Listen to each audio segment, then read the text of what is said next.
Welcome back to my INF writing tutorial. In the last segment, I covered the CopyFiles directive as we put together a very basic INF file, and now I'm going to cover another directive that's very similar to CopyFiles, but for deleting files. It's called DelFiles. It is exactly what it says it does.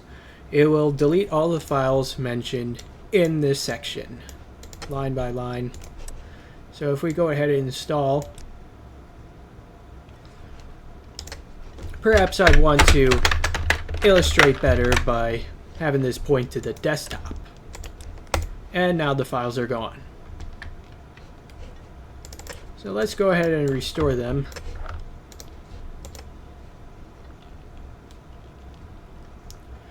And now you could have two different INF files if you really wanted to, one for installing and another for uninstalling, but there is a better way to do it. Windows 9X setup tends to use a single file for both installing and uninstalling components. So if you uncheck a component, it'll execute the uninstallation procedure, and if you check the component, it'll execute the installation procedure. Just like that. So we're going to create another executable section containing another directive called commence deletion. Change this back to CopyFiles, and this is going to point to a new directory, a new section, which is removal. Of course, you have to remember to specify the location of which files mentioned in the removal section are to be deleted, which will be 10 desktop. So let's go ahead and copy these files by giving them new file names.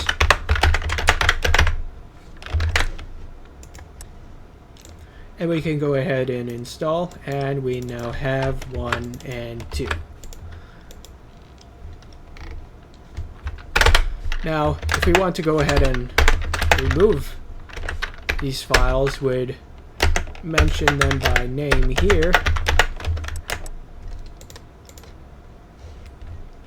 and of course the command used to execute an INF file is rather lengthy, but I'll break it down here. We run a program called run_dll.exe, and this is going to directly call a file called setupx.dll, which is the Windows 9X setup engine, and within that is an export called install_hinf section, and the section that it usually deals with is default install. And at the end here also is a binary reboot flag. This will determine how to handle rebooting the system upon completion of the execution of the INF file. If you do not want the system to reboot at all, regardless of what happens once you're done with the INF file, you could put in 128, or if you want to have the user prompted to reboot if some files are in use and need to be overwritten so as would warrant a restart, you can type in 132. There's more information about reboot flags in an MDGX archive of writing INF files. We'll just leave this as is, and then I'll go into the command line and type in run DLL setupx.dll, install inf section, commence deletion 132, and I think it should be able to call this file if I'm using a relative path name over here, because I am in the desktop directory. This is what it is. And well, that may have not worked, so we may have to type in the full path name to it. Windows desktop test.inf, and now the files are gone.